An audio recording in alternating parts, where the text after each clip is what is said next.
इस तरह भगवान श्री कृष्ण ने दुर्योधन को बताया कि बड़ी गलती तो उसकी ये रही कि उसने विदुर को अपनी सेना में सम्मिलित नहीं किया। कौरव और पांडवों के दादा विचित्रवीर्य की कोई संतान नहीं थी। इससे विचित्रवीर्य की मां सत्यवती को चिंता सताने लगी कि अब ये वंश आगे कैसे बढ़ेगा। उन्होंने अपने पुत्र वेदव्यास से आग्रह किया कि कुल की वधु को गर्भवती करे जिससे कि वंश आगे बढ़ सके, परंतु वेदव्यास तो ब्रह्मचारी थे, इसलिए ये तय हुआ कि नेत्र संभोग से गर्भवती धारण किया जाएगा।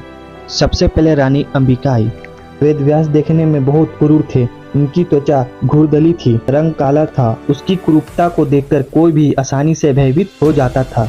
जब वेदव्यास ने नेत्र संभोग प्रयास किया तो डर के मारे रानी अंबिका ने अपनी आंखें बंद कर ली। नेत्र संभोग समाप्त होने के बाद महर्षि वेदव्यास ने कहा कि रानी गर्भवती तो हो जाएगी, पर क्योंकि उन्होंने नेत्र बंद कर लिए थे इसलिए उनका पुत्र नेथिन पैदा होगा।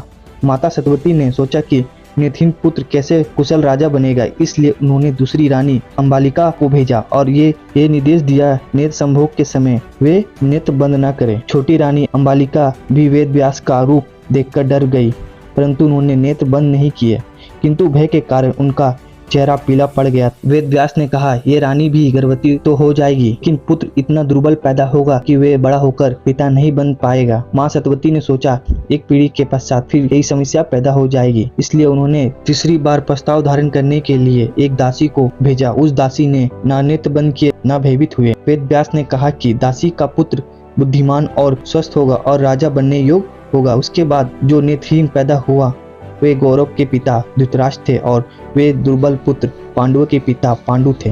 दासी का पुत्र जो राजा बनने योग्य था वे विदुर थे, परंतु विदुर हस्तिनापुर के राजा नहीं बन सके। सदैव उन्हें दासी पुत्र कहकर अपमानित किया गया। तो भगवान श्री कृष्ण ने कहा कि दुर्योधन, अपने आदरणीय चाचा का दासी पुत्र कहकर तुमने अपमान किया और रणनीति का लाभ नहीं उठाया, ये तुम्हारी पहली गलती।